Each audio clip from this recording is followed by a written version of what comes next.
ठीक है, चलिए तो पिछला टॉपिक्स को रिवाइज करते हुए चलते हैं हम लोग। तो पिछला टॉपिक में हम कहां देखे थे, आप लोग रिलेट कीजिएगा। पिछले टॉपिक में कॉपी देखिए आप लोग सब लोग, और लास्ट का जो टॉपिक हम लोग पढ़े थे उसमें हम लोग 3 पॉइंट लिए थे। एक पॉइंट था O, that is mean position of the particle, and Q, Q right side में था, मतलब आप देखेंगे तो आपके लेफ्ट साइड नजर आएगा वो नेगेटिव एक्स एक्सिस में Q point, positive x axis में पी पॉइंट। और ओ पॉइंट से पी पॉइंट का जो दूरी है, यानी कि जो डिस्प्लेसमेंट किया है पार्टिकल ओ पॉइंट से पी पॉइंट जाने में, वो प्लस ए है, और ओ पॉइंट से क्यू पॉइंट जाने में माइनस ए है। वो ओ पॉइंट मीन पोजीशन है जहां बॉडी पे नेट फोर्स जीरो होगा, इसलिए नेट फोर्स जीरो होने के कारण नेट एक्सेलरेशन जीरो होगा, और बॉडी का वेलोसिटी मैक्सिमम होगा उस जगह पर। यदि पॉजिटिव एक्स में जा रहा है तो भी, नेगेटिव एक्स में जा रहा है तो भी। और सबसे एक्सट्रीम पोजीशन जहां पर डिस्प्लेसमेंट मैक्सिमम होगा, वेलोसिटी जीरो होगा, एक्सेलरेशन मैक्सिमम होगा, फोर्स मैक्सिमम होगा। फोर्स मैक्सिमम इसलिए होगा क्योंकि फोर्स बॉडी जैसे जैसे डिस्प्लेस होगा मीन पोजीशन से, स्प्रिंग फोर्स लगाएगा उस पर, और जितना ज्यादा डिस्प्लेसमेंट होगा तो स्प्रिंग फोर्स जानते हैं F बराबर माइनस के एक्स, तो जितना ज्यादा डिस्प्लेसमेंट होगा स्प्रिंग उतना ज्यादा फोर्स लगाएगा। इसीलिए P पॉइंट हो या Q पॉइंट हो, डिस्प्लेसमेंट मैक्सिमम तो फोर्स मैक्सिमम, अब फोर्स मैक्सिमम तो एक्सेलरेशन मैक्सिमम होगा। समझ गए? और ये एक छोटा सा ये कॉन्सेप्ट भी अच्छा है समझने के लिए कि यदि बॉडी का वेलोसिटी मैक्सिमम है तो वहां फोर्स जीरो हो सकता है, एक्सेलरेशन जीरो हो सकता है, जो मीन पोजीशन है। और यदि बॉडी पर लगने वाला नेट फोर्स मैक्सिमम है तो भी बॉडी का वेलोसिटी जीरो हो सकता है। ठीक है, ये सब कॉन्सेप्ट समझ रहे हैं? अब ओ पॉइंट से पी पॉइंट जाने में बॉडी का वेलोसिटी डिक्रीज कर रहा है, इसका मतलब रिटार्डेशन हो रहा है। पी पॉइंट से ओ पॉइंट जाने में वेलोसिटी इंक्रीज कर रहा है, इसीलिए एक्सेलरेशन हो रहा है।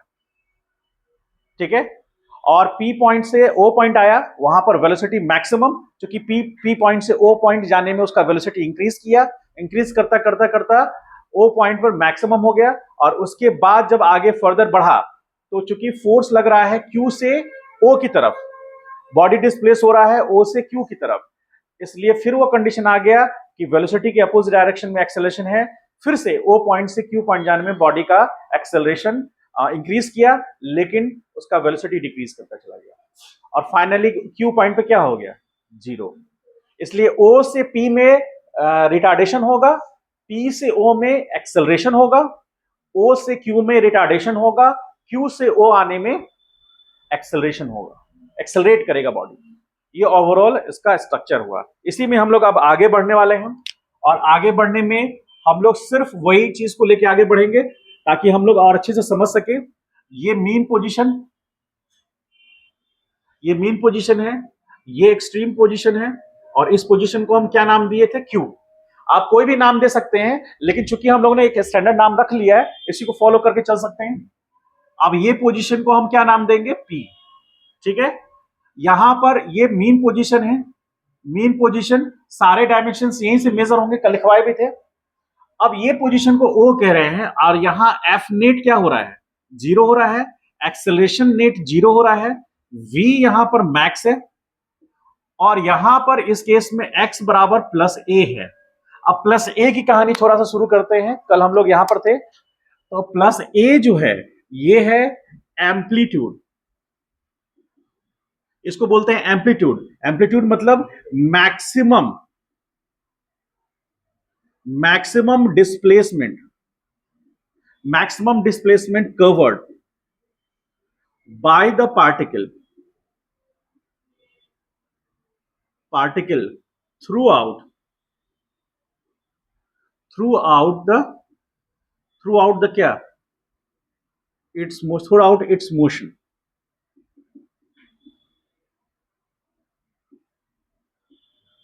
समझ पाए? तो maximum displacement cover by the particle throughout its motion, अपने मोशन में सबसे ज्यादा जो डिस्प्लेसमेंट कवर करेगा उसी को एम्पलीट्यूड बोलेंगे हम लोग। ये बहुत जबरदस्त फैक्टर है, ये आपको सातों चैप्टर में नजर आएगा। कौन कौन से चैप्टर्स? पहला एसएचएम में आ गया, दूसरा वेव मोशन में आएगा, साउंड मोशन में आएगा, इलेक्ट्रोमैग्नेटिक वेव में आएगा, इलेक्ट्रोमैग्नेटिक इंडक्शन में आएगा, अल्टरनेटिंग करंट में आएगा, और वेव ऑप्टिक्स में आएगा। इस सारे जगह पर ये समझ ये आएगा। और यदि अभी नहीं समझ में आ गया और यदि अभी समझ में आ गया तो ठीक, नहीं समझ में आया तो फिर दिक्कत करेगा, वो सातों चैप्टर में दिक्कत करेगा। तो ये जो स्टेटमेंट लिखे हैं हम रटे नहीं हैं, उसी तरह आप भी रटने की कोशिश मत कीजिए, इसके फिजिकल कॉन्सेप्ट को समझने की कोशिश कीजिए कि आखिर पार्टिकल जैसे कल मोशन कर रहा था तो एक्सट्रीम पोजीशन जो मीन पोजीशन से होगा वही उसका एम्पलीट्यूड कहलाएगा, ठीक है। और एम्पलीट्यूड जो है वो नेगेटिव नहीं होगा, ये माइनस, इधर यदि हम माइनस ले रहे हैं तो यहां पर जो हम x बराबर मान लीजिए x is equal to plus minus दिखा रहे हैं, यहां x is equal to minus a बता रहे हैं, ये उसका पोजीशन बता रहे हैं नेगेटिव एक्स एक्सिस में। एम्पलीट्यूड मैक्सिमम डिस्प्लेसमेंट या फिर मैक्सिमम दूरी कह लीजिए मीन पोजीशन से, माइनस ए होना उसका पोजीशन बता रहा है, ए उसका एम्पलीट्यूड बता रहा है, ठीक है। ये हमेशा ध्यान रखिएगा और इसका बहुत जबरदस्त मीनिंग आगे समझ में आएगा। तो यहां पर एम्पलीट्यूड हुआ, ठीक। अब यहां पर देखिए ये प्लस ए हुआ, माइनस ए हो गया, क्योंकि मीन पोजीशन ही सारा डायमेंशन मेजर करता है। और हम लोग कल भी देखे थे कि इस डायरेक्शन में पॉजिटिव ले रहे हैं एक्स को और उसके अपोजिट डायरेक्शन में नेगेटिव एक्स ले रहे हैं, ठीक है। एकदम माइंड में क्लियर होना चाहिए हर जगह पर। आप ये देख रहे होंगे कि इसका जो मोशन है पार्टिकल का, जो छोटा सा बॉल टाइप हमने बनाया है, ये उस ब्लॉक का पार्टिकल मतलब फीचर है, एक तरह से पार्टिकल की तरह वो बिहेव कर रहा है। हम आपको पहले ही बोले थे इस चैप्टर में आप पार्टिकल मान सकते हैं, तो पार्टिकल फीचर है उसका। तो आप देखिए कि वो एक स्ट्रेट लाइन मोशन में है, क्या स्ट्रेट लाइन मोशन में है? तो स्ट्रेट लाइन मोशंस के जो भी बेसिक कॉन्सेप्ट है हम यहां लगा सकते हैं, कोई इशू नहीं है उसमें। पार्टिकल स्ट्रेट लाइन मोशन कर रहा है, हाँ मीन पोजीशन के about to and fro motion कर रहा है। यदि यहां से देखेंगे तो बैक एंड फोर्थ मोशन कर रहा है, ठीक है, या बैकवर्ड फॉरवर्ड मोशन कर रहा है, ठीक है। अब इसी को हम ऐसे करते हैं, वर्टिकल कर देंगे तो अपवर्ड डाउनवर्ड मोशन करने लगेगा, है ना। सेम वही कॉन्सेप्ट होगा, अपवर्ड डाउनवर्ड होने लगेगा, ठीक है। तो अब हम लोग यहां पर आते हैं और समझते हैं, ये एम्पलीट्यूड हो गया और हम इसको लिख सकते हैं mod of x max is equal to a. ये समझ में आया? एक्स का मैक्सिमम, एक्स का मैग्नीट्यूड क्या कहलाएगा? उसका एम्पलीट्यूड कहलाएगा, समझ गए? अब ये एक तो इंपॉर्टेंट फैक्टर हुआ। यहां पर वेलोसिटी क्या हो रहा है? इस पॉइंट पर वेलोसिटी जीरो हो रहा है, v जीरो हो रहा है, ठीक है। और यहां पर भी v जीरो हो रहा है, एक्सेलरेशन यहां पर मैक्स हो रहा है और फोर्स चूंकि मैक्स हो रहा है, ठीक है। अब आते हैं यहां पर, और फोर्स मैक्स हो रहा है, ठीक है। ये तीन चार बेसिक फिजिकल क्वांटिटी हम लोग को पढ़ना है। और हम लोग एक चीज और जानते हैं, यहां t बराबर 0, यहां t बराबर कितना t/4, फिर यहां आएंगे रिटर्न बैक होंगे तो t/2 लगेगा, और फिर यहां पहुंचेंगे तो 3t/2 लगेगा, फिर यहां पर आ जाएंगे तो t लगेगा। एक कंप्लीट ऑसिलेशन हो गया। अब इसमें आते हैं हम लोग, अब ध्यान से समझिएगा। From observation, from observation, observation से हम क्या कर रहे हैं कि एफ नेट जो अप्लाई हुआ है, एरो को ध्यान से देखिएगा, हो सकता है बुक में नहीं दिया हो, इस तरह से हो, हमको याद नहीं है, लेकिन इसको ध्यान समझिएगा, बहुत इंपॉर्टेंट फैक्टर है एफ नेट। अब हम डिफाइन करने जा रहे हैं कि इसको सिंपल हार्मोनिक मोशन क्यों कहते हैं, ठीक है। F net is directly proportional to -x to the power n, ठीक है। वेयर यहां लिख देते हैं, where n is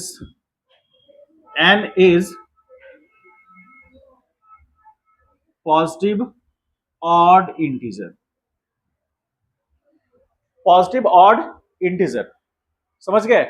odd integer होगा पॉजिटिव वैल्यू, तो n बराबर क्या होगा? पॉजिटिव है तो 1, 3, 5, 7 सो ऑन होगा। अब आपके माइंड में आएगा कि सर ये इवन क्यों नहीं ले रहे हैं, ठीक है, वो समझ में आएगा। तुम बैठ जाओ, बैठ जाओ, उसको दिख नहीं रहा, बैठ जाओ। तो F net is directly proportional to x पे पावर एन। अब ये बात को समझिए क्यों हम ऐसा कर रहे हैं। एक्स पे पावर एन दिए और एक्स के बढ़ने से एफ नेट बढ़ेगा, स्प्रिंग फोर्स लगाएगा, ठीक है। तो जितना एक्स होगा फोर्स उतना ही ज्यादा होगा, इसीलिए इस पॉइंट पर एक्स ज्यादा है, इसीलिए फोर्स क्या है? मैक्सिमम है। अब हम यहां पर इसको प्रोपोर्शनलिटी को हटा रहे हैं, तो F net is equal to k minus k x to the power n, where k क्या है, where k is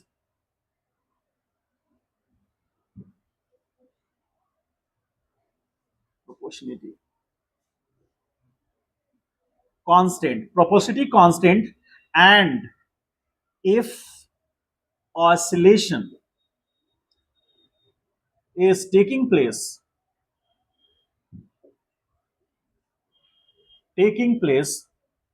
due to spring force, तो ये क्या हो जाएगा, देन के क्या होगा, के will be spring constant, 90% cases में हम लोग स्प्रिंग कांस्टेंट ही लेके चलते हैं, क्योंकि हम लोग स्प्रिंग वाले रिलेशंस में जो एसएचएम हो रहा है उसी को ज्यादातर केसेस में देखते हैं। अदरवाइज दूसरा यदि स्प्रिंग नहीं होगा तो कोई दूसरा कांस्टेंट होगा, उसके बारे में आपको बताया जाएगा। अभी स्प्रिंग कांस्टेंट के बारे में आप जानते हैं। अच्छा, स्प्रिंग फोर्स क्या होता है, एफ बराबर माइनस के एक्स। अब चूंकि x to the power n है, तो एन पे हम ये ऑड ही ले रहे हैं, इवन क्यों नहीं ले रहे हैं, तो हम पहले क्या करते हैं, इवन लेके देखते हैं। ठीक है, तो इवन लेते हैं तो क्या होगा, फिर आपको समझ में आएगा ऑड लेने पे क्या होगा। For n is equal to even positive integer, तो हम क्या ले रहे हैं, एन का वैल्यू सबसे लिस्ट 2 लेते हैं, 2 लेंगे तो 4 के लिए भी समझ में आएगा। ठीक है, अब ध्यान से समझिएगा, यहां पर F net is equal to minus k x to the power मान लीजिए 2 है। ठीक है, मान लीजिए कि पार्टिकल ओ से पी की तरफ गया, ओ से पी की तरफ गया, तो एक्स पॉजिटिव होगा, तो लिखेंगे for O to P, O से पी के लिए, तो F net is equal to क्या होगा, माइनस के, और यहां पर जाएगा तो ए आई कैप ले लेते हैं, या फिर ओ से पी गया, पी पॉइंट पे नहीं पहुंचा, मान लीजिए ओ से पी गया, चलिए वही लेते हैं, ठीक रहेगा, ज्यादा समझ में आएगा अच्छे से। तो यहां ए आई कैप हो गया, और उसके पावर कितना हुआ, 2 हो गया, और ये माइनस बाहर निकलेगा, तो F net is equal to minus, या फिर ऐसे कर लीजिए के a minus k a square minus i cap, ऐसे लिख सकते हैं, लिख सकते हैं। तो इसमें, इस केस में बॉडी जा रहा है किधर, पॉजिटिव एक्स में, और फोर्स किधर लग रहा है, नेगेटिव, पॉजिटिव किधर, बॉडी किधर जा रहा है, पॉजिटिव एक्स एक्सिस में, और फोर्स किधर लग रहा है, तो यहां से एक मिनट सॉरी, एक मिस्टेक हो गया, यहां पर पॉजिटिव एक्स एक्सिस में जा रहा है, तो ये पॉजिटिव हुआ, ठीक है, और इसका स्क्वायर यहां पॉजिटिव हुआ। ठीक है, तो अभी जो डायरेक्शन दिखा रहा है यहां पर, ये तो पॉजिटिव एक्स एक्सिस में तो स्क्वायर हो गया। अब यदि मान लेते हैं कि एफ नेट किसके डायरेक्शन में देखेंगे, मान लीजिए, तो मान लीजिए हम देखते हैं ओ से किधर, क्यू के लिए देखते हैं, फॉर ओ टू क्यू के लिए देखते हैं। ध्यान से देखिए, F net is equal to बराबर माइनस के, और ये माइनस ए आई कैप होगा। ठीक है, स्क्वायर होगा ना, होगा ऐसा, क्योंकि इसको ऐसे माइनस कर लीजिए, ऐसा कर सकते हैं ना। ठीक है, क्योंकि ओ से क्यू के लिए जा रहा है, तो इस केस में एफ नेट बराबर क्या आया, माइनस, या फिर कह लीजिए के स्क्वायर और माइनस आई कैप आया, क्योंकि आप माइनस आई कैप का स्क्वायर क्या होगा, मतलब वो तो डायरेक्शन है, माइनस को हम स्क्वायर, माइनस यहां बाहर ले लेंगे और इसका स्क्वायर करेंगे, माइनस इंटू माइनस करेंगे तो प्लस हो जाएगा, और ऑलरेडी यहां पर माइनस है। ठीक है, तो ये वाला तो प्लस हो गया, और ये माइनस को हम यहां ले लिए, तो के स्क्वायर उसका मैग्नीट्यूड हो गया, डायरेक्शन किधर दिखा रहा है। अब जैसे आप ये सोचिए कि पार्टिकल ओ पॉइंट से क्यू पॉइंट जाएगा, तो ओ पॉइंट से जब क्यू पॉइंट जा रहा होगा तो डायरेक्शन तो उसका नेगेटिव एक्स में है, फोर्स किधर लग रहा होगा, लेकिन यहां किधर दिख रहा है, तो ये क्या फिजिबल होगा? नहीं होगा। लेकिन ऑड में करेंगे तो होगा। कैसे करेंगे ऑड में? तो ऑड में देखिए, for odd positive integer, odd positive integer में क्या होगा, ध्यान से देखिए। मान लेते हैं let n is equal to 3, मान ले सकते हैं। n बराबर हम क्या मान सकते हैं, 3, 5 भी मान सकते हैं, कोई इशू नहीं। अब यदि हम कहां से कहां लिख रहे हैं,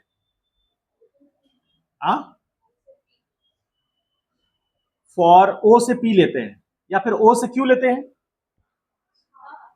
ओ टू क्यू लेते हैं, तो अब देखिए क्या होता है, F net is equal to minus k, और यहां पर माइनस ए आई कैप होगा, और उसकी पावर 3 क्या है, 3 है। तो अब ये जो है माइनस, वो प्लस रहेगा या माइनस हो जाएगा, माइनस रहेगा, और निकल के बाहर आएगा तो यहां माइनस है, तो माइनस माइनस प्लस हो जाएगा। तो फाइनली रिजल्ट जो आएगा के ए क्यू, और ये आई कैप होगा। इसका मतलब है कि जो नेट फोर्स है किस केस में, ओ से क्यू जाने में, तो ओ से क्यू जाने में नेट फोर्स किधर लगना चाहिए, पॉजिटिव एक्स या नेगेटिव एक्स, पॉजिटिव एक्स। तो इसमें मिल रहा है हमको, लेकिन इसमें नहीं मिल रहा है। ठीक है, बात समझ में आया, क्लियर है? कुछ कहना है क्या, बोलो, कुछ पूछ। हाँ, ओसीपी में भी करके देख लीजिए। ओसीपी में पॉजिटिव रहेगा, ए पे पावर क्यू, और आई कैप रहेगा, माइनस आई कैप तो नहीं होगा। ठीक है, अब पॉजिटिव वैल्यू है तो पॉजिटिव वैल्यू उसमें से क्या निकल गया, ए क्यू, तो के के आगे जो माइनस लगा हुआ है वो आई कैप के साथ माइनस हो जाएगा, तो उसके में क्या बनेगा, के ए क्यू माइनस आई कैप, तो वो किधर बन जाएगा। अब जब ओ से पी जाएगा तो फोर्स किधर लगना चाहिए, समझ पाए? और periodic motion, sorry oscillatory motion का, वो ऑसिलेटरी मोशन फॉलो करता है किसको, स्टेबल इक्विलिब्रियम को। और स्टेबल इक्विलिब्रियम का कंडीशन ही है कि बॉडी पर हमेशा उसके मीन पोजीशन की तरफ फोर्स लगेगा, बॉडी पर हमेशा मीन पोजीशन की तरफ फोर्स लगेगा। इसका मीनिंग क्या हुआ, मतलब यदि बॉडी नेगेटिव एक्स में जा रहा है तो पॉजिटिव एक्स में लगेगा, यदि बॉडी पॉजिटिव एक्स में जा रहा है तो नेगेटिव एक्स में लगेगा, सो दैट की बॉडी हमेशा मीन पोजीशन की तरफ आए, उस पर फोर्स लगता रहे। जो हम लोग पेंडुलम के केस में भी देखते हैं, तो पेंडुलम यदि इधर टर्न किया कुछ एंगल से, मान लीजिए कि थीटा एंगल से एंटी क्लॉकवाइज टर्न किया, तो रिटर्न बैक जब होगा मीन पोजीशन पे आएगा तो फिर आगे बढ़ेगा। तो यानी मीन पोजीशन पे कौन लाया, वो एक mg साइन थीटा लगा ना, वो मीन पोजीशन पे लाया। जब मीन पोजीशन से क्लॉकवाइज टर्न कर रहा है तो फिर मीन पोजीशन पे एक फोर्स लग रहा है तरफ उसकी तरफ, जिस कारण से वो फिर मीन पोजीशन की तरफ आ रहा है, तभी तो ऑसिलेट कर रहा है, तभी तो वो stable equilibrium, stable translation equilibrium achieve कर पा रहा है। समझ पाए? तो वही चीज हमको यहां पर इवन वाले इंटीजर को लेकर के नहीं मिलेगा।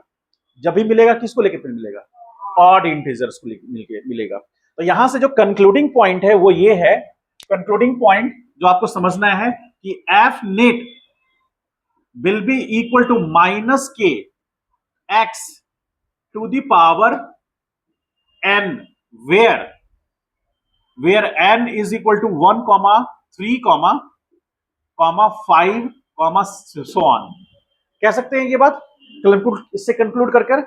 अब चूंकि हम जो बातें कर रहे हैं वो हमारा टॉपिक क्या है, ये कंडीशन क्या दे रहा है, हार्मोनिक मोशन दे रहा है। हार्मोनिक मोशन मतलब क्या हुआ, मतलब पार्टिकल अपने मीन पोजीशन के about to and fro motion कर रहा है, बैक एंड फोर्थ मोशन कर रहा है, इसी को हम लोग हार्मोनिक मोशन भी कहते हैं। क्यों? क्योंकि एक फिक्स इंटरवल के बाद अपने पाथ को रिपीट कर रहा है। जैसे हारमोनियम है, उसमें क्या होता है, उसमें मान लीजिए प से चलेंगे हम लोग, तो पधा निसा रे गा मा प, अब प से रिटर्न करेंगे तो प म गा रे सा नी धा प। ठीक है, एक साथ मेरे साथ बोलिए, पधा निसा गा रे मा, क्या बोलेंगे, पधा निसा रे गा मा प म गा रे सा नी धा प। अच्छा, सा से पकड़िए, तो सारे गामा पाधा निसा सानी धापा प म गरे सा। बोल सकते हैं? बोल के देखिए, सबसे इजी है। क्या करेंगे? सारे सुर भी ऐसे ही होता है, सारे गामा पाधा नीसा सानी धापा म ग रे सा। एक बार बोल के देखिए। हाँ हाँ, ठीक है। उसके बाद उसमें क्या है? प से चलेंगे तो, प से चलेंगे तो क्या रहेगा? प ध नी सा रे गा मा प। अब फिर रिटर्न बैक होना है तो प म ग रे सा नी धा प। कैसे करेंगे? प ध नी सा रे गा मा प, प म ग रे सा नी धा प। देखो तेजी से बोल के दिखाइए। प ध नी सा रे गा मा प म ग रे सा नी धा प। सा से कर सकते हैं ना, सारे गामा प ध नि सा सा नी धा प म ग रे सा। ठीक है, ये दो बेसिक ऑक्टिव हम लोग को शुरू में सिखाए जाते हैं। ठीक है, हम फ्लूट में बजाते हैं ये चीज। ठीक है, फिर एक बजता है। अब सुनिए, एक सुनिए। अब एक है, स से पढ़ेंगे आगे तो स। देखिए, स के बाद क्या आता है? स के बाद आता है रे, रे के बाद ग, ग के बाद म आता है। तो हम लोग को एक अगला जो सिखाया जाता है, अलंकार बोलते हैं उसको, तो स रे स रे ग रे स रे गा म ग रे स रे गा म प म ग रे सा रे गा म प ध प म ग रे सा।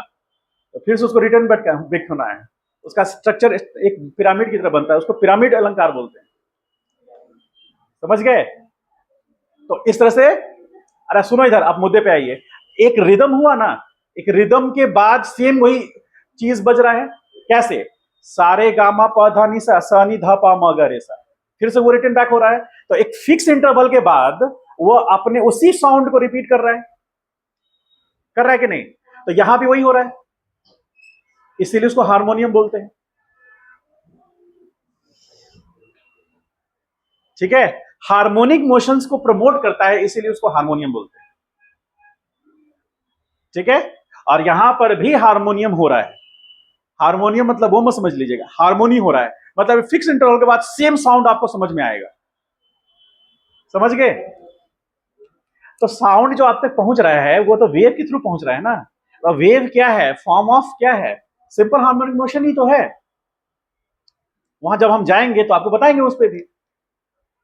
समझ पाए? तो जो ये एक्सप्रेशन है, that expression explain about harmonic motion. ये एक्सप्रेशन हार्मोनिक मोशन को फॉलो कर रहा है। क्या हो रहा है? एक्स बराबर जीरो पर पार्टिकल फोर्स जीरो हो जा रहा है, एक्स बराबर ए पर मैक्सिमम हो जा रहा है, फिर एक्स बराबर माइनस माइनस नेगेटिव चला जा रहा है। तो एक रिदम हो रहा है, और ये रिदम इस एक्सप्रेशन को फॉलो कर रहा है। लेकिन हम किसकी बात करेंगे? सिंपलेस्ट का। नाउ तो हम क्या लिखेंगे? Now we will talk about we will talk about simplest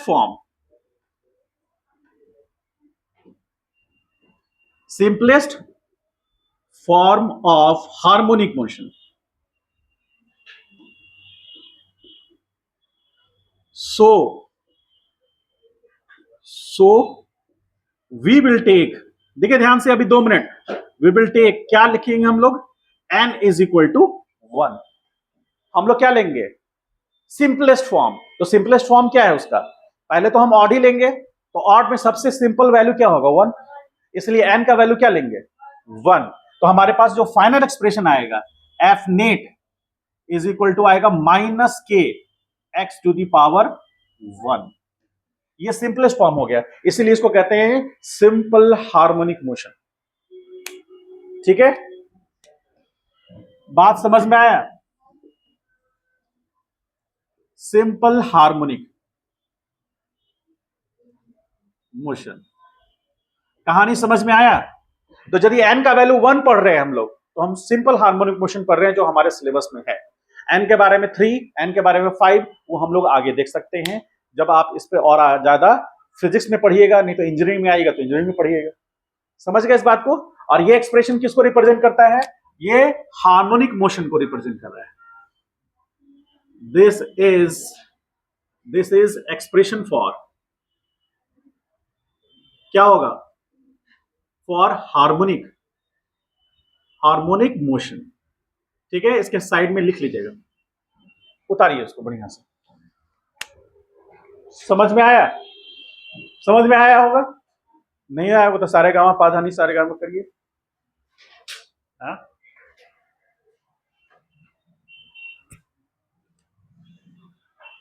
बात करेंगे, सॉरी एक्सेलरेशन का।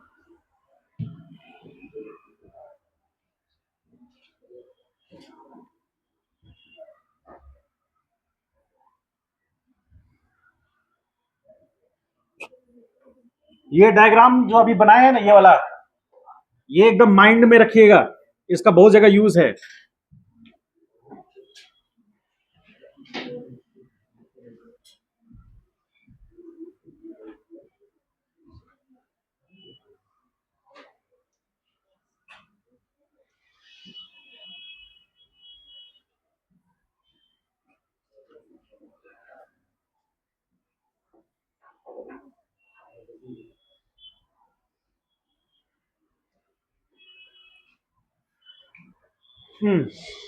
आइए देखिए आगे।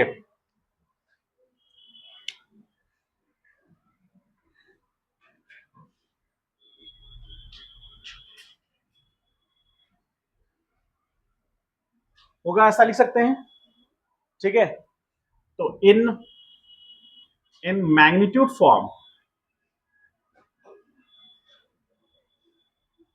मैग्नीट्यूड फॉर्म में चले तो F is equal to minus k x, ऐसा लिख सकते हैं ना। वेक्टर डिस्प्लेसमेंट के ऊपर से भी हमने एरो हटा दिया तो फोर्स के ऊपर से भी हट गया, ठीक है, मैग्नीट्यूड फॉर्म में, ठीक है। अब यहां पर क्या कह सकते हैं, m इंटू ए, जैसे ये नेट फोर्स है उसी तरह ये नेट एक्सेलरेशन है। m क्या है, तो जो ब्लॉक लिए थे या जो पार्टिकल एसएचएम कर रहा है उसका मास, ठीक है, जो पार्टिकल एसएचएम करेगा उसका मास बराबर माइनस के एक्स, ठीक है। तो a is equal to minus k upon m into x लिख सकते हैं, और ये कांस्टेंट होगा, ये पार्ट क्या होगा, कांस्टेंट होगा, ये कांस्टेंट होगा, ठीक है। तो जाने की, इसको ऐसा समझ लीजिए कि जैसे जैसे x बढ़ेगा एक्सेलरेशन बढ़ेगा, इसीलिए एक्सट्रीम पॉइंट पर एक्सेलरेशन मैक्सिमम होगा, ठीक है। अब ये जो कांस्टेंट है, ये टर्म, इस टर्म को हम लोग ओमेगा स्क्वायर बोलते हैं, minus sorry k upon m is explain as omega square, omega square से रिप्रेजेंट करते हैं इसको।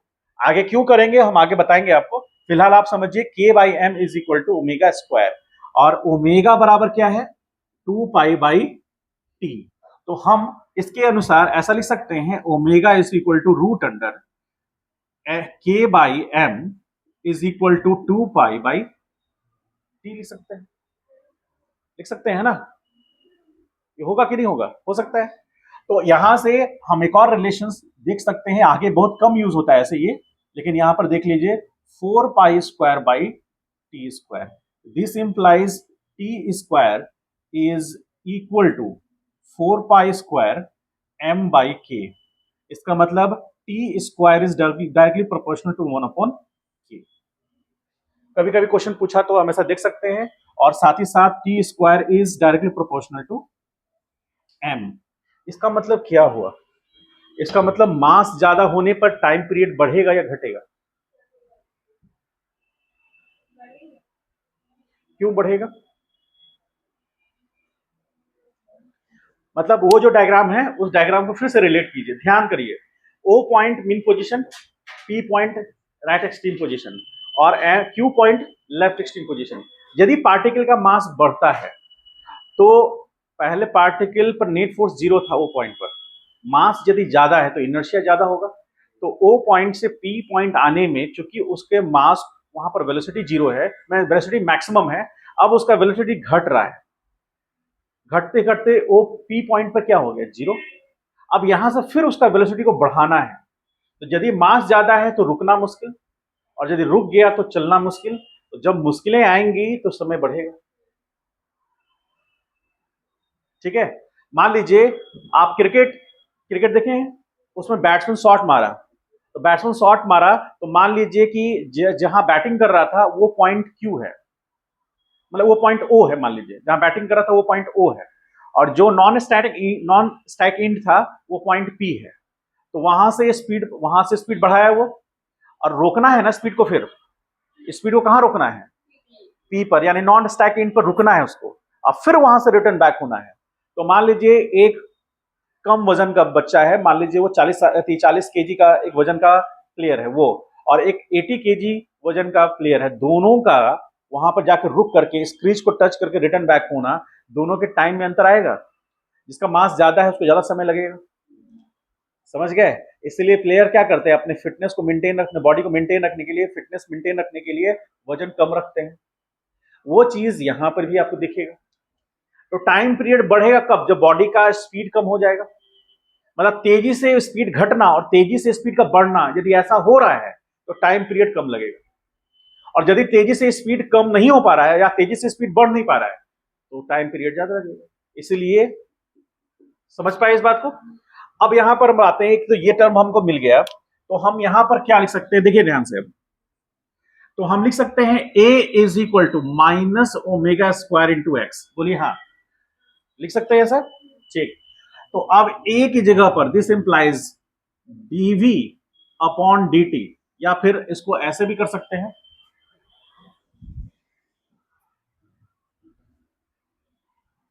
यहां पर d2x upon dt square is equal to minus omega square X, ठीक है। इसको इधर लाइए, this implies d2x upon dt square plus omega square into X is equal to 0। इसको हम लोग बोलते हैं सेकेंड ऑर्डर डिफरेंशियल इक्वेशन। पढ़े आप लोग, पढ़ाई हो गया है, ठीक। This expression is called second order differential equation, that is SHM follow second order differential equation। समझ गए इस बात को। इसका मतलब है, अच्छा यहां x पे, यहां पर दो बार डिफरेंशिएट हो रहा है ना, इसीलिए यहां पर ऑर्डर क्या है, 2 है, और यहां पर यदि इस पर पावर 2 होता तो डिग्री हो जाता 2। समझ पाए। यदि मान लीजिए d2 by D x square रहता, जैसे यहाँ d2 by D T square है इंटू यहाँ एक्स स्क्वायर होता, सेकेंड ऑर्डर सेकेंड डिग्री का होता डिफरेंशियल इक्वेशन। लेकिन यहां पर वेरिएबल कौन है, x, वेरिएबल कौन है, x। Through out motion x very करेगा, करेगा ना। जब t बराबर 0 होगा तो x 0 होगा, t बराबर t बाई 4 होगा तो x मैक्सिमम होगा, t बाई पर क्या होगा, t बराबर t बाई 2 होगा तो x फिर 0 होगा, और t बराबर 3t बाई 4 होगा तो फिर x मैक्सिमम होगा नेगेटिव डायरेक्शन में, और फिर t बराबर t पर पार्टिकल क्या हो जाएगा, उसका x 0 हो जाएगा। तो चेंज कौन कर रहा है, x। तो x चेंज कर रहा है, तो यहां वेरिएबल x है, और ये एक्सप्रेशन डिफरेंशियल इक्वेशन का हो गया, क्योंकि डिफरेंशिएशन 2 बार हुआ है इसलिए सेकेंड ऑर्डर का हो गया, ठीक है। अब इसमें जनरली कभी कभी क्वेश्चन पूछ देता है, एक छोटा सा क्वेश्चन हम देते हैं, if omega square is equal to 4 radian square per second square, ऐसा कुछ करके वैल्यू है, एक डाटा खाली हम बता देते हैं आपको।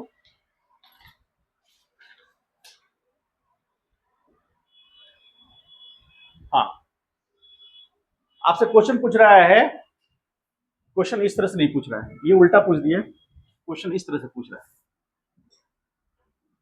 क्वेश्चन है इफ एक्सप्रेशन दिया हुआ है, ये मान लीजिए ये एक्सप्रेशन दिया हुआ है d2x upon dt square plus 9/4x is equal to 0। ये एक्सप्रेशन दे दिया क्वेश्चन में आपको, आपके मान लीजिए एग्जामिनेशन में ये क्वेश्चन दे दिया, तो आपको ये एक्सप्रेशन से समझ में आ रहा होगा कि ये सेकेंड ऑर्डर डिफरेंशियल इक्वेशन है और एसएचएम में फॉलो होता है। इसीलिए यहां पर आपसे पूछ रहा है find the time period of the motion, ठीक है। तो देखिए क्वेश्चन में सॉल्यूशन क्या रहेगा, आपको इसको देख कर रिलेट कर सकते हैं कि ओमेगा स्क्वायर बराबर कितना हो गया, 9/4, ओमेगा बराबर कितना आ गया, 3/2 हो गया, ठीक। आप प्लस माइनस भी ले सकते हैं, ठीक। तो 3/2, अब यहां पर हमको टी बराबर क्या होगा, 2 पाई बाई ओमेगा लिखेंगे तो टी बराबर 2 पाई प्लस लेके चले मान लीजिए तो कितना आ जाएगा 3/2, तो ये आ गया कितना 4 पाई/3 टी बराबर ये इतना सेकंड। उस ऑसिलेशन का जिसका डिफरेंशियल इक्वेशन ये है उस ऑसिलेशन का टाइम पीरियड ये होगा, मतलब इतने टाइम के बाद वो अपने पाथ को फिर से रिपीट करेगा।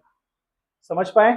तो ये इक्वेशन को आपको ध्यान रखना है, ये सेकंड ऑर्डर डिफरेंशियल इक्वेशन को। इसमें एक्सेलरेशन का एक्सप्रेशन ये है, इसको भी याद रखना है आपको। सब जगह पर एक्सप्रेशन एक्सेलरेशन का ये रहेगा। अब हम यहां पर जो फॉर्मूला लिख रहे हैं वो अब इंपॉर्टेंट बात लिख रहे हैं। ये फर्स्ट इक्वेशन देंगे, इसको पहला इक्वेशन शुरू हो रहा है यहां से, इसको मैग्नीट्यूड फॉर्म में है तो इसको सेकंड इक्वेशन नाम देंगे। उसके बाद कैलकुलेशंस में एक ये वाला टर्म आएगा, इस टर्म को हम थर्ड इक्वेशन बोल दीजिए। ठीक है, ये उतना इंपॉर्टेंट नहीं है, इसको रिलेट कर भी सकते हैं, देने का नाम है तो दे सकते हैं इसको आप 4 नंबर और ये 5 नंबर। इसके बाद यहां आ जाइए, दैट इज 6 नंबर, ये है 7 नंबर। इतने इक्वेशंस आपको रिलेट कर लेने हैं। ठीक है, अभी जो मेजर इक्वेशंस है उसमें सबसे पहले ये और उसके बाद ये, उसके बाद ये तीन मेजर इक्वेशंस है। समझ गए? चलिए इसको राइट डाउन कीजिए। अब हम लोग आते हैं वेलोसिटी पर।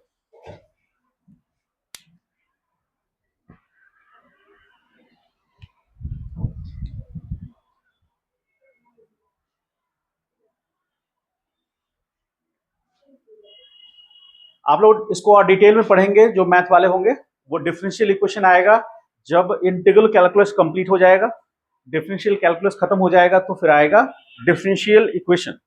ये आपको बोर्ड में भी पढ़ना है, जेई के लिए भी पढ़ना है, और इसके बाद जब आप इंजीनियरिंग में जाएंगे तो 3 सेमेस्टर में पढ़ना है। ठीक है,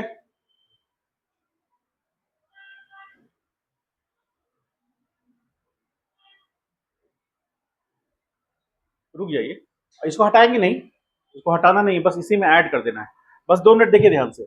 एक चीज रह गया यहाँ पर थोड़ा बताना हमको, मतलब कुछ ऐड करना रह गया है। जैसे आप पढ़ चुके हैं ना अभी, ये a बराबर क्या है minus omega square into x. ठीक है, तो क्या ये कुछ इस तरह से दिख रहा है क्या, y is equal to minus M X दिख रहा है? क्योंकि एक ऑसिलेशन के लिए ओमेगा तो कांस्टेंट होगा। देखिए ये कांस्टेंट है ना, k बाई एम कांस्टेंट है, इसका मतलब ओमेगा भी कांस्टेंट है, तभी तो रिलेशन आ रहा है ये। तो यहां पर ये कांस्टेंट है, इसको m कह सकते हैं, तो y is equal to minus M X का ग्राफ समझ पा रहे हैं? तो ये स्ट्रेट लाइन को रिप्रेजेंट कर रहा है, तो y बराबर एम एक्स का ग्राफ कैसा होता है, y बराबर एम एक्स प्लस सी का ग्राफ कैसा होता है, हम पढ़ा चुके हैं आप लोग को। तो y is equal to m x plus c का ग्राफ में c क्या है, इंटरसेप्ट होता है। यदि y बराबर एम एक्स प्लस सी है तो c इंटरसेप्ट y पे होगा। यदि x बराबर एम वाई प्लस सी होता तो x पे होता। ठीक है, तो अभी यहां तो c गायब है, c है ही नहीं, इसका मतलब ग्राफ हमेशा क्या होगा, ऑरिजिन से पास करेगा, इंटरसेप्ट 0 होगा इसमें, और y बराबर माइनस है इसलिए सेकंड और फोर्थ क्वाड्रेंट में होना चाहिए। यदि x पॉजिटिव होता, यहां पर माइनस नहीं होता, ये पॉजिटिव होता तो फर्स्ट और थर्ड क्वाड्रेंट में होता, लेकिन यहां पर नेगेटिव हो रहा है तो क्या आ जाएगा। हाँ, तो ऐसा देखिए यहां पर इसको हम ड्रॉ कर रहे हैं, आप बताइएगा सही या गलत। यदि यहां से ग्राफ इसको हम ऐसे मिला रहे हैं तो ये इस पे ले रहे हैं हम किसको, ये तो हमारा x हो गया, ये ले रहे हैं y को। ठीक है, स्लोप नेगेटिव होगा। ठीक है, तो स्लोप नेगेटिव, ये m है और ये कितना है, m बराबर ओमेगा स्क्वायर है, और सेकेंड क्वाड्रेंट में चला गया तो नेगेटिव होगा ना, फर्स्ट क्वाड्रेंट में पॉजिटिव होता है, tan सेकेंड क्वाड्रेंट में क्या होता है नेगेटिव, और tan थीटा बराबर ही m होता है, तो ये नेगेटिव हो गया। अब यहां पर क्या है देखिए, x का वैल्यू आपने यहां रखा, मान लीजिए x का वैल्यू माइनस ए, तो x का वैल्यू यदि माइनस ए रखेंगे तो y आपको पॉजिटिव मिलेगा, मिलेगा। यदि x बराबर हम प्लस ए रख रहे हैं तो y बराबर माइनस एम ए मिलेगा। तो आप यहां पर ले सकते हैं x बराबर माइनस ए रखे, सॉरी तो प्लस ए रखा ना, तो यहां पर आ जाइए, ये x बराबर प्लस ए है, तो y क्या मिला हमको, तो यहां पर इसको ले लीजिए, ये पॉइंट को क्या लेंगे, y is equal to minus M A होगा ये। और यदि x का वैल्यू हमने नेगेटिव रखा, if x is equal to minus a रखा, तो हमको y क्या मिलेगा, प्लस एम ए मिलेगा। तो यहां पर x बराबर माइनस ए रखें तो y हमको मिलेगा प्लस एम ए मिलेगा। तो ग्राफ ये होगा, समझ पाए हैं? तो ये ग्राफ को भी आप ध्यान में रख सकते हैं, ये ठीक है। ये इस पॉइंट का कोऑर्डिनेट क्या होगा, minus A comma plus M A, और इस पॉइंट का कोऑर्डिनेट क्या होगा, plus A comma minus M A होगा। क्लियर है? चलिए लिख लीजिए, कंप्लीट कीजिए इसको।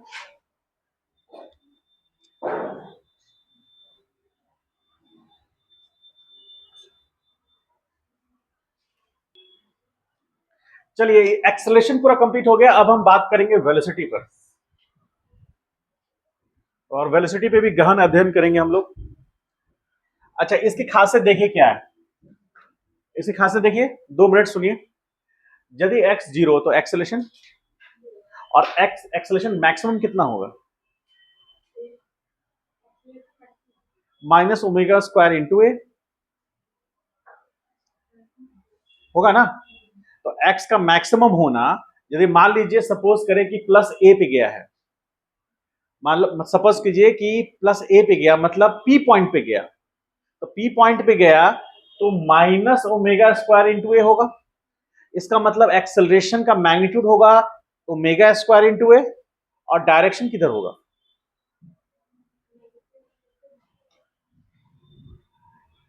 मेरे विचारों को समझ पा रहे हैं? तो ये बताइए मुझे कि मैक्सिमम पी पॉइंट पर जहां x का वैल्यू a होता है, वहां पर यदि हम x का वैल्यू a पुट करेंगे तो एक्सेलरेशन का मैग्नीट्यूड हो गया ओमेगा स्क्वायर इंटू ए, और उसका डायरेक्शन किधर होगा, नेगेटिव x की तरफ होगा। और यही कारण है कि नेट फोर्स नेगेटिव x की तरफ होगा।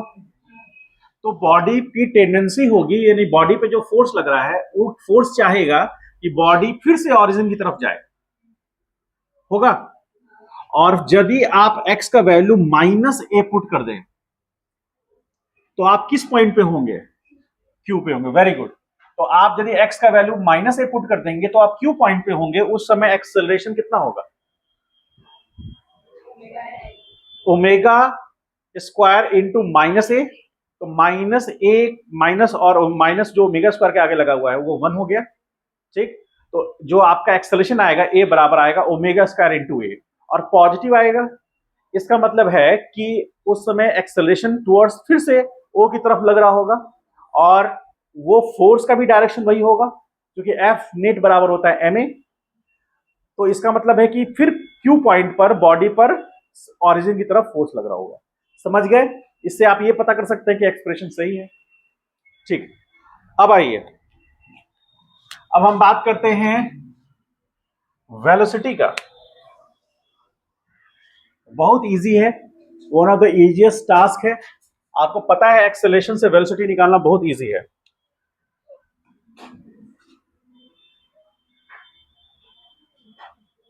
वेलोसिटी ऑफ द पार्टिकल,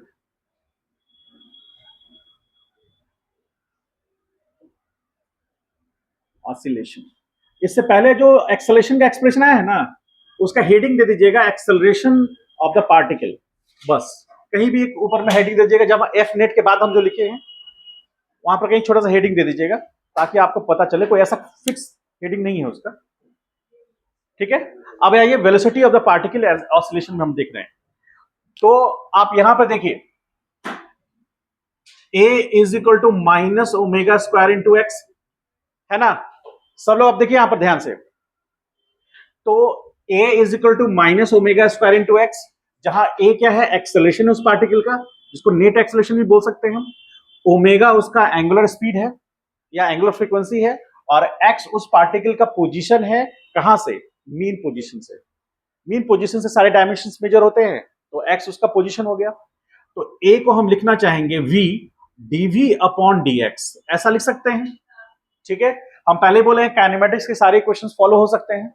तो x बराबर x, यहां पर वो लिख दिए v dv upon dx is equal to minus omega square into X. dx का पोर्शन उधर ले ले तो v dv is equal to minus omega square x dx। आपको पता है कि ओमेगा स्क्वायर कांस्टेंट है। अब हमको क्या करना है, यदि वेलोसिटी निकालना है चेंज इन पोजीशन के अकॉर्डिंग, तो ये dx क्या रिप्रेजेंट कर रहा है, स्मॉल चेंज इन पोजीशन। उस चेंज इन पोजीशन में चेंज इन वेलोसिटी ये है, ठीक। तो अभी हम इंटीग्रेशन यूज कर रहे हैं, ध्यान समझिएगा। यहां ऑपरेटर कौन है, dx, और यहां ऑपरेटर dv है। तो लिमिटिंग वैल्यू यहां पर जो होगा वो x के अकॉर्डिंग होगा, ठीक है। अब फिर से थोड़ा देर के लिए हम ये डायग्राम बना देते हैं, ध्यान से समझिएगा, रिलेट करना है हम लोग को। ये पार्टिकल का फिर से मीन पोजीशन है, तो ये पोजीशन को O से डिनोट कर रहे हैं, ये पोजीशंस को हम लोग Q से डिनोट कर रहे हैं, और ये वाले पोजीशंस को थोड़ा ध्यान में रखिएगा कि सेंटर पॉइंट पर वो नजर आए, और ये पॉइंट को हम P से डिनोट कर रहे हैं, ठीक है। और आपको पता है कि यहां पर एक्सप्रेशन किसी भी पॉइंट पर, मान लीजिए ये इंटरमीडिएट पोजीशन है कोई भी, तो इस पोजीशन को नाम हम मान लीजिए C देते हैं। तो यहां A बराबर A is equal to minus omega square into X होगा, यानी एक्स सी ले सकते हैं हम लोग, ठीक है, जो कि यहां आकर के A हो जाएगा, ठीक है। और उसका डायरेक्शन किधर होगा, एक्सेलरेशन का डायरेक्शन नेगेटिव डायरेक्शन में होगा, ठीक है। अब यहां पर समझिए, यहां पर x बराबर 0 है और यहां x बराबर a है। तो यदि हम लिखना चाहें, ध्यान से देखिएगा समझिएगा, यदि हम x बराबर 0 ले तो यहां वेलोसिटी क्या होगा, सॉरी, x बराबर यदि हम a ले, यदि इनिशियल पोजीशन हम a मान ले, तो v उस पोजीशन पे क्या होगा, 0 होगा। और यदि हम x बराबर कोई x पोजीशन मान लें, जैसे c पोजीशन मान लिए, d हो गया जो कि o और p के बीच में है या o और q के बीच में है, कोई एक ऐसा पोजीशन है, तो वहां पर वेलोसिटी v होगा, होगा ना, समझ गए। अब दोनों को हम इंटीग्रेट कर सकते हैं, तो यहां पर v dv, ऑपरेटर dv है तो v, तो इसका v स्क्वायर बाई 2 होगा, तो यहां लिखेंगे v square by 2, lower limit क्या है 0 से लेकर के v is equal to minus omega square बाहर है, एक्स स्क्वायर बाई 2, तो लोअर लिमिट कितना है a टू x, ठीक है, a टू x। अब यहां पर 1/2 को बाहर कर सकते हैं, कांस्टेंट है, अपर लिमिट पुट करेंगे तो 1/2 अपर लिमिट पुट करेंगे तो v square minus 0 is equal to minus omega square, यहां भी तो है 2, तो यहां अपर लिमिट पुट किए तो एक्स स्क्वायर माइनस ए स्क्वायर लिख सकते हैं। 1/2 कैंसिल आउट हो गया, यहां बचा v square is equal to minus omega square into X square minus A square, ऐसा लिख सकते हैं। माइनस अंदर ले तो A square minus x square हो जाएगा। तो हम यदि ऐसे लिखें v square equal to omega square into A square minus x square, तो ठीक है, ठीक है, ये एक एक्सप्रेशन भी काम का है हमारे। अब इसको फर्दर सॉल्व करेंगे तो देखिए v is equal to root under omega square into A square minus x square होगा, ऐसा लिख सकते हैं।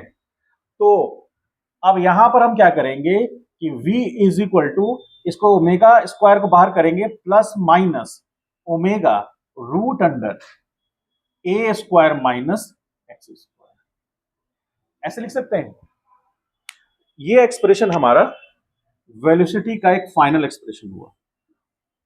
अब समझिए कैसे वेलोसिटी का फाइनल एक्सप्रेशन हुआ, ये एक्सप्रेशन को याद रखिएगा। इससे पहले वाला एक्सप्रेशन का नंबर कितना था, लास्ट वाले का क्या था, 7, तो इसको आप ले लीजिए 8, इसको ले लीजिए 9, ये हमारे लिए जरूरी है।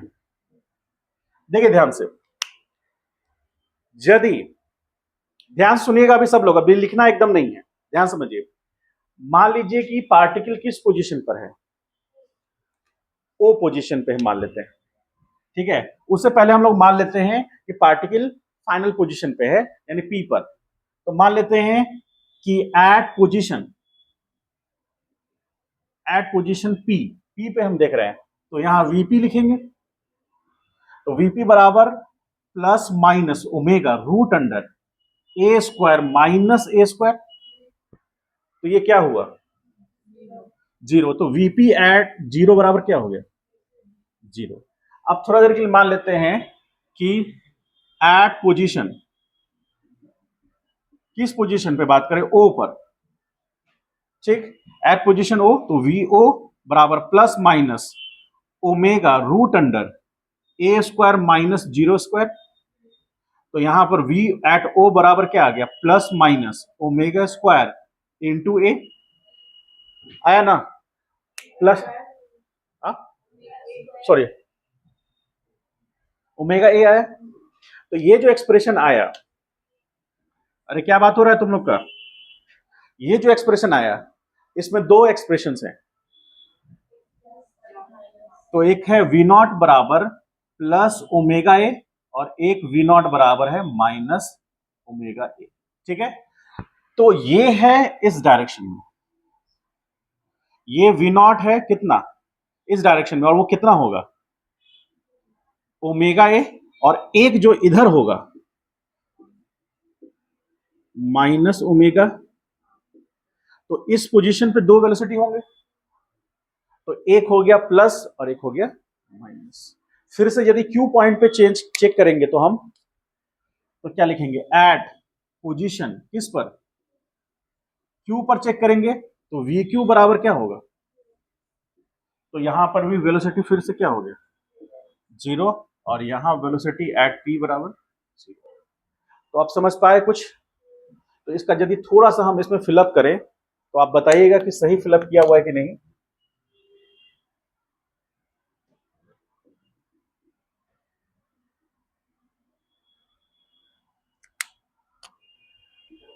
तो यहां पर x बराबर तो माइनस ए हुआ, वेलोसिटी क्या हो गया? Zero.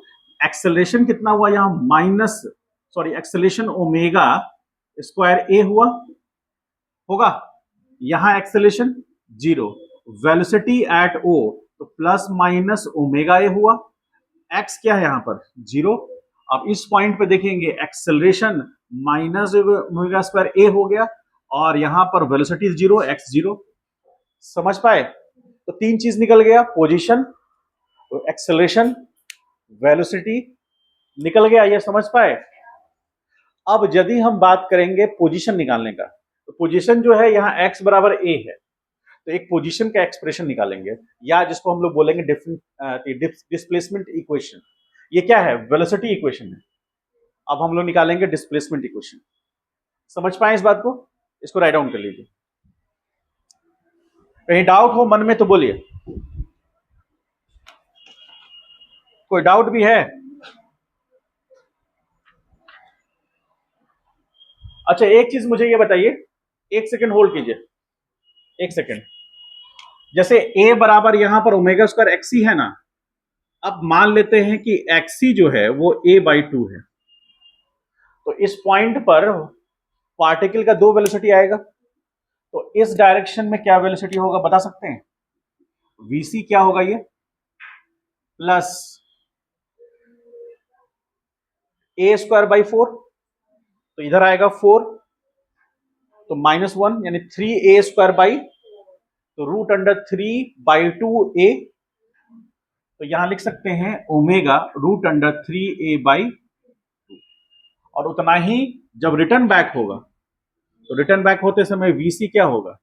Minus omega root three A by. बात समझ में कुछ आया? अब यदि, एक सेकंड रुकिए, अब यहां पर भी वो पॉइंट हो सकता है ना सर? यहां पर भी तो वो पॉइंट हो सकता है, ये पॉइंट। अब ये पॉइंट जो है, इस पॉइंट को हम डी मान लेते हैं, तो एक इस डायरेक्शन में होगा और एक इस डायरेक्शन में होगा। तो वी डी बराबर कितना? इधर जा रहे हैं तो प्लस ओमेगा, अब यहां पर पुट करेंगे माइनस ए बाई टू। ये पोजीशन x बराबर कितना होगा? माइनस ए बाई टू होगा ना, तो minus A by two put कीजिए, तो इस डायरेक्शन में भी क्या मिलेगा? Root three A by two, और इधर वाले में क्या मिलेगा? माइनस माइनस वीडी, वीडी बराबर मिलेगा minus omega root three by A by two, मिलेगा ऐसा। इसीलिए एक्सप्रेशन सारे पोजीशंस को जस्टिफाई कर रहा है। होगा ऐसा? ठीक, इसको राइट डाउन कीजिए और सारे चीज को अच्छे से पुट कर लीजिए। धीरे धीरे इमेज क्लियर हो रहा है। इस इमेज को क्लियर करने में 5 घंटे लग चुके हैं। कहीं डाउट हो तो बोलिए।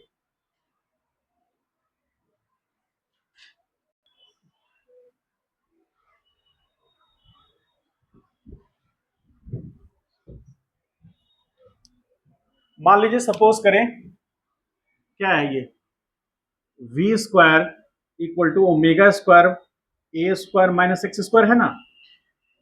तो यहां पर वी स्क्वायर बराबर ओमेगा स्क्वायर इंटू ए square minus omega square x square, ऐसा लिख सकते हैं, है ना। ये वाले टर्म को इधर लाएंगे तो V square plus omega square x square equal to omega square by A square. अब दोनों साइड में omega square by A square से डिवाइड कर देते हैं।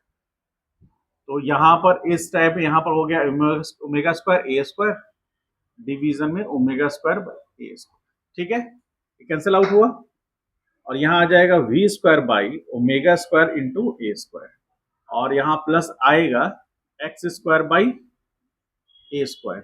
होगा ऐसा, इज इक्वल टू 1। ये कैसा दिख रहा है आपको? इलिप्स का क्वेश्चन है ना। देखिए क्यों है, क्योंकि ये कांस्टेंट है ना। इसको आप क्या मान सकते हैं, ए स्क्वायर की जगह ले सकते हैं। इक्वेशन ऑफ इलिप्स क्या है? इक्वेशन ऑफ इलिप्स क्या है? X square by A square plus Y square by B square बराबर 1। तो यहां पर एक्स क्या वेरिएबल है, तो यहां वी ले सकते हैं और यहां पर वाई है, इसकी जगह यहां एक्स है। एक्स क्या है यहां पर एक्स डिस्प्लेसमेंट इक्वेशन है, डिस्प्लेसमेंट है और वी उसका वेलोसिटी है। तो अब यहां पर इसको ए स्क्वायर मान लें और इसको भी, ये भी तो कांस्टेंट है, इसको हम बी स्क्वायर मान सकते हैं ना। तो एक्सप्रेशन क्या कर रहा है, V square by A square, इसको हम डायरेक्ट लिखे तो हम ऐसे ले सकते हैं,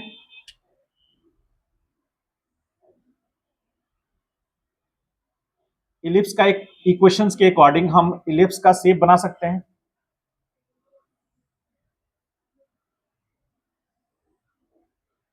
और इस तरह से हम दिखला दें इसको, तो ये इसका माइनर एक्सिस हो गया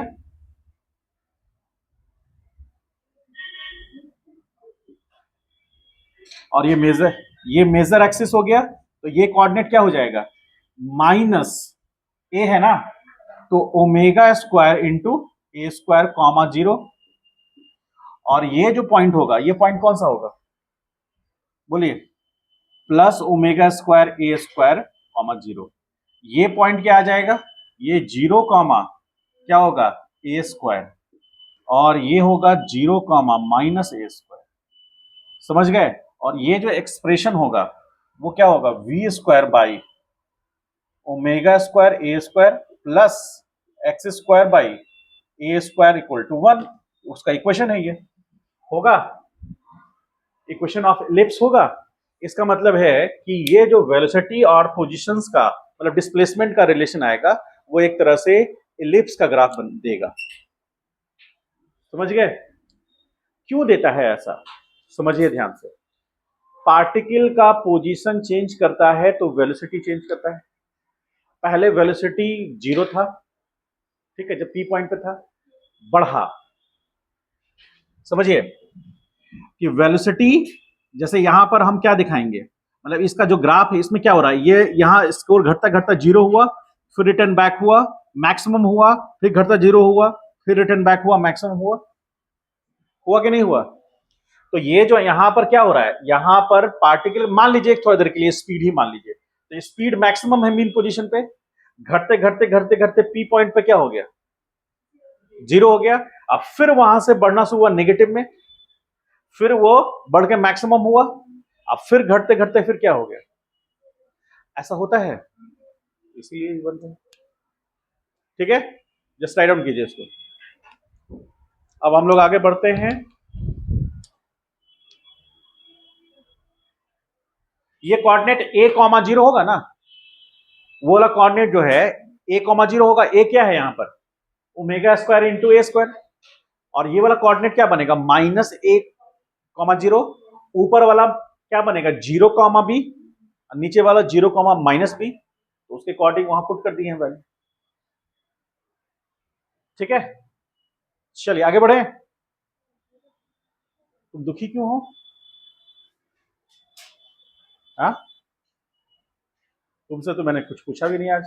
तो ना बैग का हालत देख के लग रहा है तुम पूरी तरह से एलिजिबल हो रही हो हनुमान मंदिर के पास बैठने के लिए।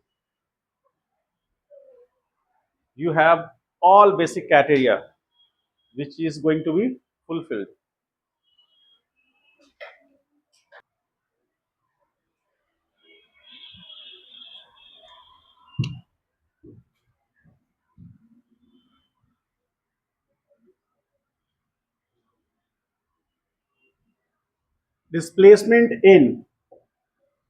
Displacement of particle in oscillation. Heading दीजिए, पार्टिकल का डिस्प्लेसमेंट हमको निकालना है जब पार्टिकल का ऑसिलेशन हो रहा है।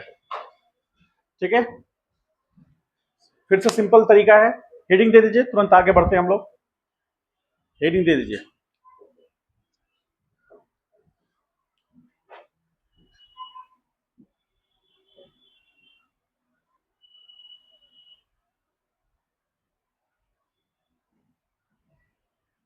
हो गया?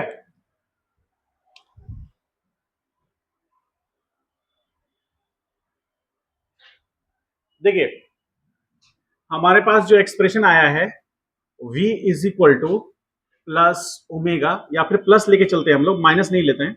ठीक है, तो यहां ओमेगा रूट अंडर क्या है, ए स्क्वायर माइनस एक्स स्क्वायर है ना। ठीक है, v की जगह पर हम क्या ले सकते हैं, dx अपॉन dt। ठीक है, ले सकते हैं ना। ठीक है, is equal to omega root under A square minus x square है। dt को उधर ले जाएंगे, और ये वाला एक्सप्रेशन में वेरिएबल कौन है, x है। इधर ऑपरेटर x इधर है और इधर वेरिएबल है, तो इसको नीचे लाना होगा और इसको उधर ले जाएंगे। तो dx upon root under A square minus x square equal to omega dt। ठीक है, अब यहां पर देखिए, इस साइड में यानी कि राइट हैंड साइड में ऑपरेटर टाइम है और लेफ्ट हैंड साइड में पोजीशन है, जिसके चेंज होने से डिस्प्लेसमेंट मिलेगा हमको। तो यहां पर ध्यान से समझना है, इंटीग्रेशन हम यूज कर रहे हैं। यहां पर जब t बराबर हम 0, ठीक है, t बराबर 0 हम तब ले रहे हैं जब पार्टिकल का x बराबर x0 पोजीशन है। ये बहुत इंपॉर्टेंट फैक्टर है, इसको ध्यान से समझिएगा। x बराबर x0, अच्छे से लगाओ। x बराबर x0, उसको लॉक कर दो, लॉक कर दो, लॉक कर दो।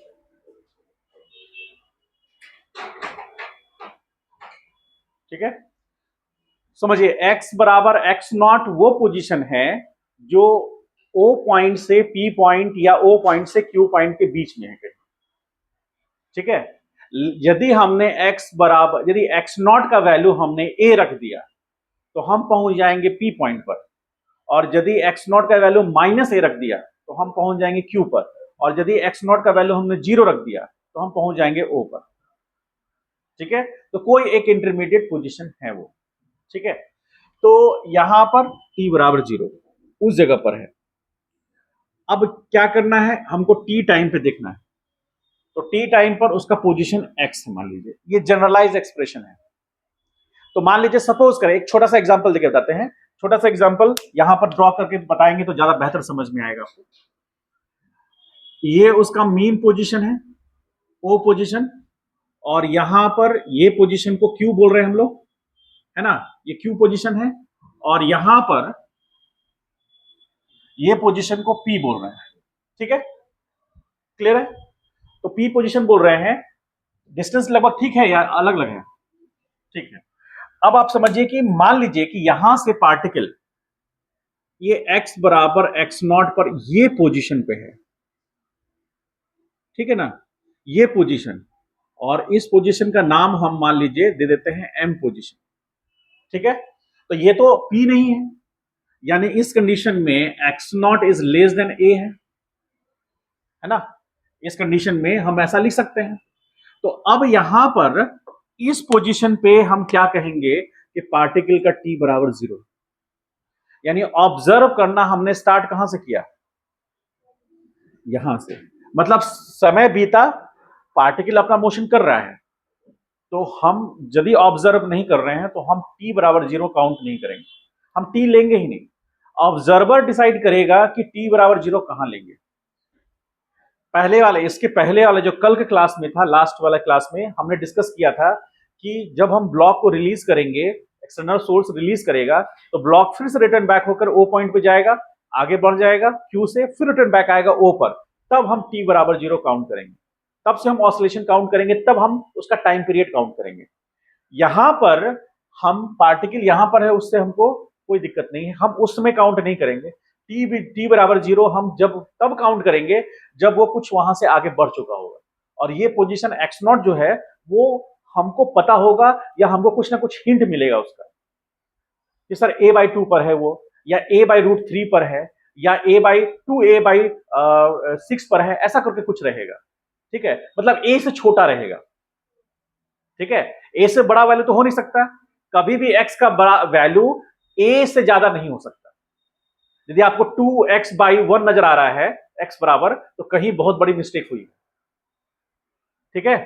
तो ये ध्यान में रखना है, उससे ज्यादा होगा नहीं, यहां पे भी ज्यादा नहीं हो रहा है। तो यहां पर इस पोजीशन पे हमने t बराबर क्या माना है, 0 माना है, इसलिए t बराबर 0 पर वो x कितना है, 0 पर, और किसी टाइम t पर वो यहां पहुंच गया। मान लीजिए कि वो टाइम ये है, यहां t बराबर t है, तो वो अब यहां पहुंच गया।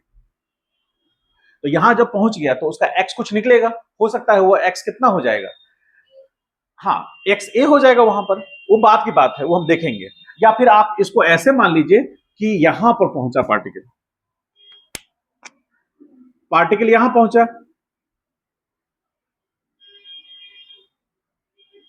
तो पार्टिकल यहां पहुंचा, तो ये x बराबर x हुआ, ठीक है। और ये पोजीशन को मान लीजिए हम n कहा, तो ये t बराबर t टाइम पे हुआ, मतलब t बराबर मान लीजिए 0.1 सेकेंड है, तो यहां से यहां पहुंचने में 0.1 सेकेंड हुआ। पार्टिकल कहां से कहां डिस्प्लेस हो गया, x बराबर x0 से x पर हो गया। x कुछ भी हो सकता है, ऑब्वियसली ये x जो होगा x0 से बड़ा होगा, यहां पर जो ये x होगा दैट ग्रेटर देन x0 होगा, ठीक है। अब आइए यहां पर हम लोग काम शुरू करते हैं। तो यहां पर हम क्या करेंगे, इंटीग्रेशन कर रहे हैं, dx root under 1/a² by x² का इंटीग्रेशन होता है, यदि नहीं याद है तो होता है साइन इनवर्स x, तो x कितना है, root under a² minus x², ठीक है। ये मैथमेटिक्स वाले पढ़ेंगे या पढ़ चुके होंगे, बाकी आप लोग देखिएगा यहां पर। तो यहां ओमेगा, और यहां पर ओमेगा, और ये होगा टी, तो t², तो यहां पर आ जाएगा t, आ जाएगा लोअर लिमिट क्या है 0 से t, और यहां पर ये वैल्यू जो आया इसमें अपर लोअर लिमिट कितना है x0, अपर लिमिट कितना है x। अब पुट करेंगे तो आएगा sine inverse root under a² minus x² minus sine inverse root under a² minus x0 और इक्वल टू ओमेगा टी। बोलिए सही है। अब ये वाले टर्म को हम उधर ले जा सकते हैं, तो यहां पर इस वाले टर्म को, एक मिनट, तो मिस्टेक तो नहीं हुआ,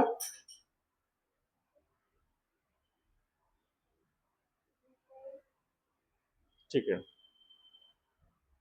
हाँ ठीक है। ये अब इस वाले टर्म को हम उधर ले जाते हैं, तो हम क्या लिखेंगे, sine inverse root under a² minus x², और यहां पर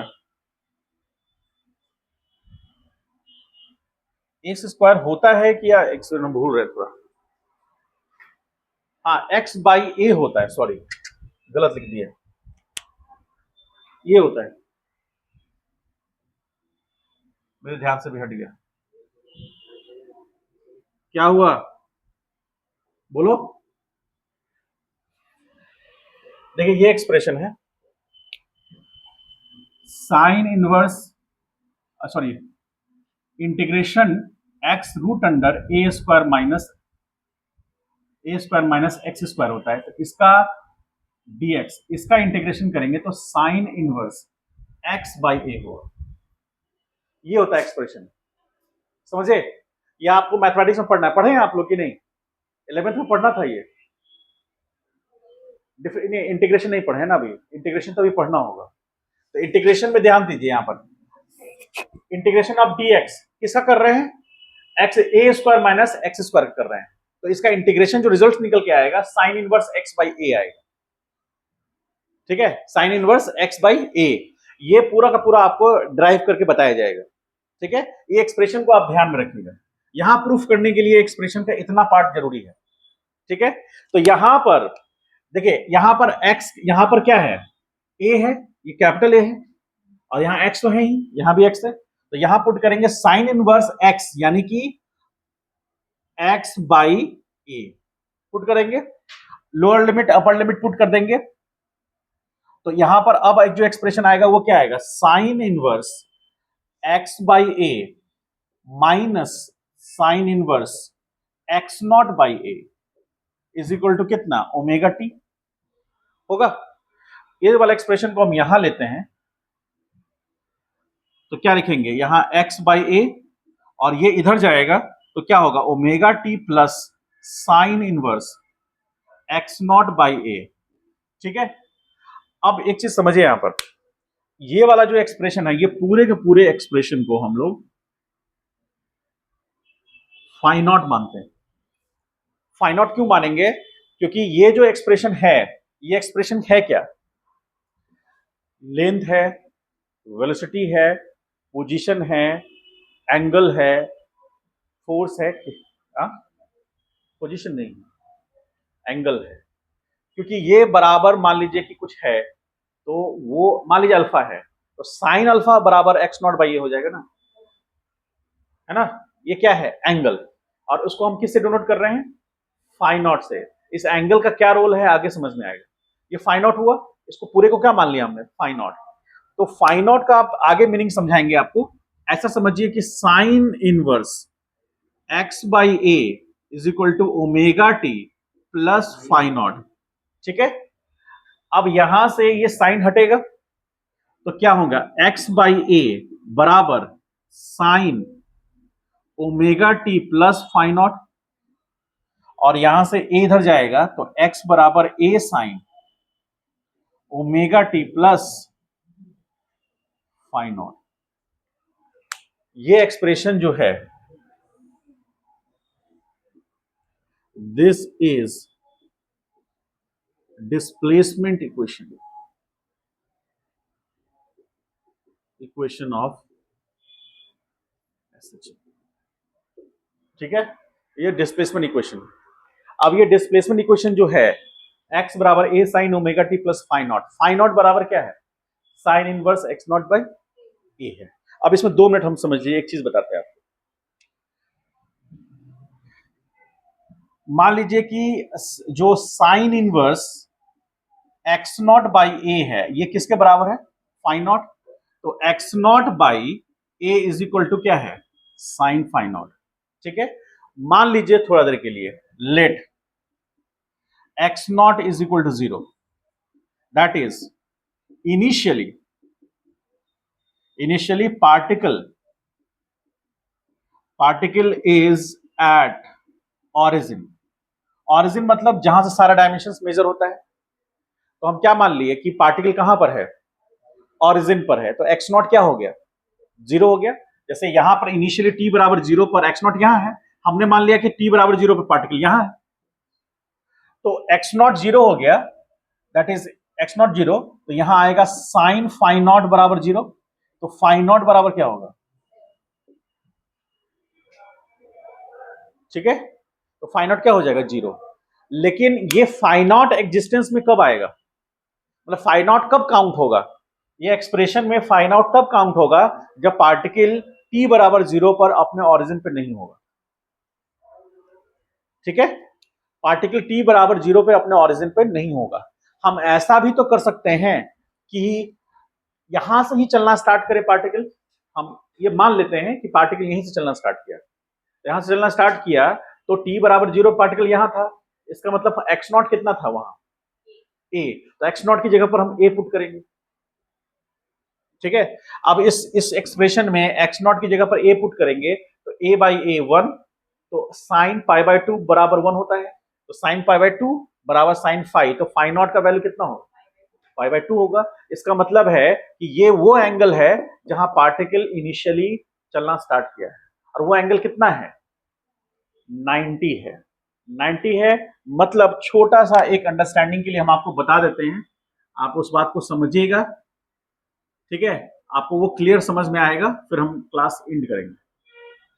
देखिए, ये पॉइंट है O, ये पॉइंट है P, ये पॉइंट है O डैश, ये पॉइंट है Q, और फिर ये पॉइंट है, सॉरी, हाँ, ये फिर पॉइंट हो जाएगा O डबल डैश। बात समझिए, पार्टिकल जब ऑरिजिन पे था तो t बराबर 0 था, ठीक है, और यदि हम इस P पॉइंट को लेते हैं तो ये एंगल कितना होगा, पाई बाय 2, और यहां जब t बराबर 0 लेते हैं तो पार्टिकल कहां पर था, मतलब पाई बाय 2 पे, यानी कि ऑरिजिन से कितना दूरी पे, पाई बाय 2 पे था, और वहां पर उसका हाइट कितना होगा, a होगा, तो ये लेंथ कितना होगा, a होगा। अच्छा, यहां से जब यहां जाएगा तो फिर पाई बाय 2 कवर करेगा, और फिर वो कहां आ जाएगा, 0 पे आ जाएगा, फिर वो बढ़ा तो माइनस ए हुआ, अब फिर रिटर्न बैक होकर के आया 0। ठीक है, आप ऐसे सोच के चलिए, मान लीजिए कि पार्टिकल जो है वो x बराबर मतलब पार्टिकल जो है वो x नॉट की जगह पर माइनस ए है, क्या मानेंगे, x नॉट कितना है, माइनस ए, मतलब पार्टिकल x नॉट क्या बताता है, इनिशियल पोजीशन, t बराबर 0 पे जो पोजीशन है दैट इज x नॉट, और वो x नॉट माइनस ए है, यानी पार्टिकल चलना कहां से शुरू किया, माइनस क्यू से, तो माइनस क्यू से चलना स्टार्ट किया, तो इसका मतलब अब इधर चलेगा। ठीक है, तो इधर चलेगा तो ये कौन सा पोजीशन होगा, कैसे पता करेंगे, तो यहां आ जाइए, एक्स नॉट बाई ए बराबर साइन फाइव, तो हमको एक्स नॉट का वैल्यू कितना रखना है, तो कट गया तो -1, तो साइन का कितना वैल्यू का वैल्यू -1 होता है,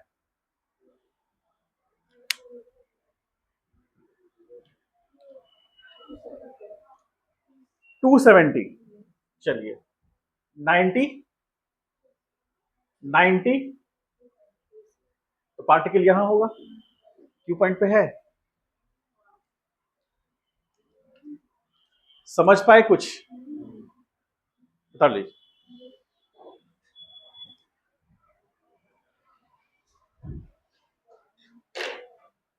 ये वाला फॉर्मूला लिख लीजिएगा, बहुत सारे बुक्स में मिल जाएगा आपको।